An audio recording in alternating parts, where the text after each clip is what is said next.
Welcome to break time classes. आइए देखते हैं, आज हम देखेंगे टॉप 20 जीके क्वेश्चन जो आने वाले सभी स्टेट एग्ज़ाम और एसएससी जैसे एग्ज़ामों के लिए मोस्ट इम्पॉर्टेंट हैं। तो सबसे पहले शुरू करते हैं। यदि आप नए हैं तो चैनल को लाइक और सब्सक्राइब जरूर कर लीजिए। अब आगे देखते हैं क्वेश्चन नंबर 1। निम्नलिखित में से किस पदार्थ का उपयोग हड़प्पा काल की मोहरों मुद्राओं के निर्माण में मुख्य रूप से किया गया था? तो इसका सही आंसर क्या है? तो ये सेल खड़ी, ऑप्शन ए इसका सही आंसर है। और ये एसएससी और नेट जेआरएफ में पूछा हुआ क्वेश्चन है, देख सकते हो, ऑप्शन ए इसका सही आंसर है। अगला क्वेश्चन देखते हैं।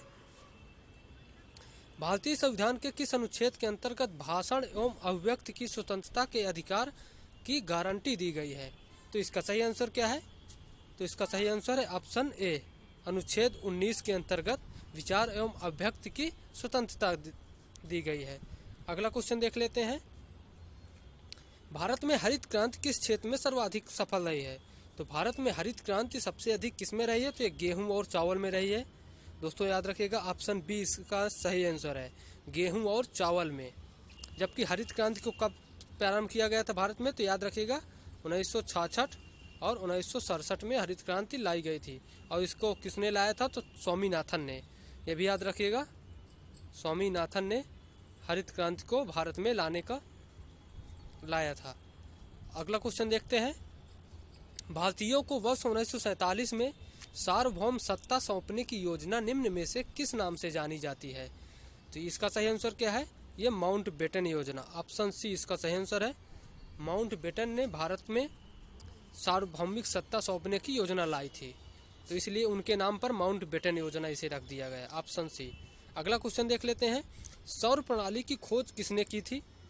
तो सौर प्रणाली की खोज, इसका सही आंसर क्या है? तो ये कॉपरनिकस ने सौर प्रणाली की खोज की थी।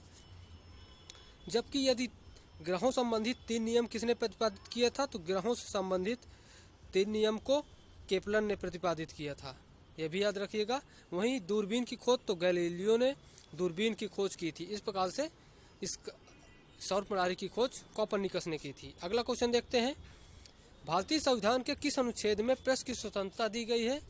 तो भारतीय संविधान के अनुच्छेद 19(1) में प्रेस की स्वतंत्रता दी गई है, ऑप्शन ए इसका सही आंसर है, ऑप्शन ए अनुच्छेद 19 का 1। अगला क्वेश्चन देख लेते हैं। लोकसभा में राज्यों को किस आधार पर सीटें आवंटित होती हैं? तो लोकसभा में राज्यों को जनसंख्या के आधार पर सीटें आवंटित होती हैं, ऑप्शन ए इसका सही आंसर है। अगला क्वेश्चन देख लेते हैं। भारतीय अर्थव्यवस्था कैसी है? तो भारतीय अर्थव्यवस्था यह मिश्रित अर्थव्यवस्था है, इसका सही आंसर है ऑप्शन डी, मिश्रित अर्थव्यवस्था, जहां पर पूंजीवादी और समाजवादी एक साथ मिलकर काम करते हैं। अगला क्वेश्चन देख लेते हैं।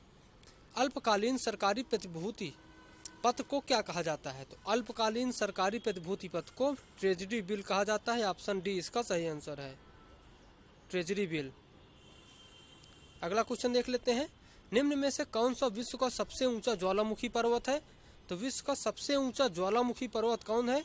तो ये माउंट किलिमंजारो है, ऑप्शन बी इसका सही आंसर है, माउंट किलिमंजारो विश्व का सबसे ऊंचा ज्वालामुखी पर्वत। अगला क्वेश्चन। सबसे लवणीय सागर कौन है? तो सबसे लवणीय सागर है ये मृत सागर है, ऑप्शन डी इसका सही आंसर है, ऑप्शन डी इसका सही आंसर है, मृत सागर, डेथ सी। अगला क्वेश्चन देख लेते हैं। विश्व जल संरक्षण दिवस कब मनाया जाता है? तो विश्व जल संरक्षण दिवस ये 22 मार्च को मनाया जाता है, ऑप्शन ए इसका सही आंसर है। यदि और देखते हैं इसका कुछ इंपॉर्टेंट फैक्ट। यदि 5 जून को तो ये पर्यावरण दिवस, स्टॉकहोम में 5 जून 1972 को ये पर्यावरण दिवस के रूप में वहाँ पर एक सम्मेलन हुआ था, जिसके आधार पर 5 जून को ही विश्व पर्यावरण दिवस मनाया जाता है। वहीं 22 अप्रैल को, तो 22 अप्रैल को पृथ्वी दिवस, 22 अप्रैल को पृथ्वी दिवस मनाते हैं। वहीं यदि 22 मई की बात कर ली जाए तो 22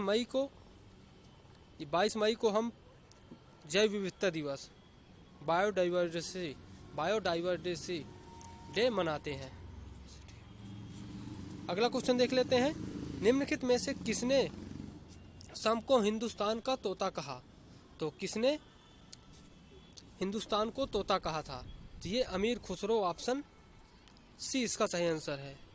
ये हो सकता है दोस्तों इसमें क्वेश्चन में गलत हो, लेकिन इसमें हम कहा जाता है किसको, किसने के जगह में किसको हिंदुस्तान का तोता कहा जाता है, तो ये अमीर खुसरो को कहा जाता है। ऑप्शन सी इसका सही आंसर है। अगला क्वेश्चन देख लेते हैं। निम्नलिखित में से नृत्य का शास्त्रीय रूप कौन सा है? तो नृत्य का शास्त्रीय रूप कौन सा है? तो ये मणिपुरी है। ऑप्शन डी इसका सही आंसर है। ये नृत्य का शास्त्रीय रूप है जो मणिपुर में मनाया जाता है, और इस शास्त्रीय नृत्य में श्री कृष्ण की बाल लीलाओं को प्रदर्शित किया जाता है। ये भी इसका इम्पोर्टेंट फैक्ट है। जबकि भांगड़ा की बात की जाए तो ये पंजाब में है। छऊ ये उड़ीसा, पश्चिम बंगाल, झारखंड में मनाया जाता है छऊ। अगला क्वेश्चन देख लेते हैं। संगीत यंत्र तबला का प्रचलन किया था? तो संगीत यंत्र तबला का प्रचलन किया था ये अमीर खुसरो ने प्रचलन किया था। तो याद रखिएगा अमीर खुसरो संगीत यंत्र तबला का प्रचलन किया था। अगला क्वेश्चन देख लेते हैं।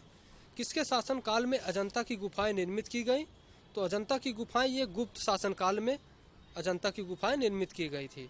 और अजंता की गुफाएं किससे संबंधित है? तो याद रखिएगा ये केवल और केवल बौद्ध धर्म से संबंधित हैं। अजंता की गुफाएं सिर्फ बौद्ध धर्म से संबंधित हैं। अगला क्वेश्चन देख लेते हैं। उपनिषद पुस्तकें हैं, तो उपनिषद पुस्तकें किस पर आधारित हैं? तो ये दर्शन पर आधारित हैं। ऑप्शन डी इसका सही आंसर है।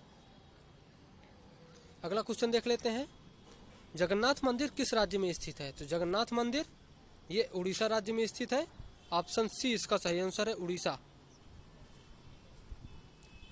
अगला क्वेश्चन देख लेते हैं। प्रकाश वर्ष किसकी इकाई है? तो प्रकाश वर्ष ये दूरी की इकाई है। याद रखिएगा ऑप्शन ए इसका सही आंसर है। यदि प्रकाश वर्ष दूरी के मामले में देखी जाए तो सबसे बड़ी कौन सी इकाई है? तो ये पारसेक है। याद रखिएगा पारसेक है, जिसको एक पारसेक बराबर यदि देखा जाए तो 3.26 प्रकाश वर्ष होता है, लाइट ईयर होता है। अगला क्वेश्चन, अब ये 20 क्वेश्चन खत्म हुए। हम आपको मिलते हैं नए वीडियो में। यदि आप नए हैं तो लाइक और सब्सक्राइब जरूर कर लीजिएगा, और यदि आपको वीडियो पसंद आया हो तो कमेंट में ज़रूर बताइएगा। थैंक यू दोस्तों, बाय। मिलते हैं आपसे नए वीडियो में।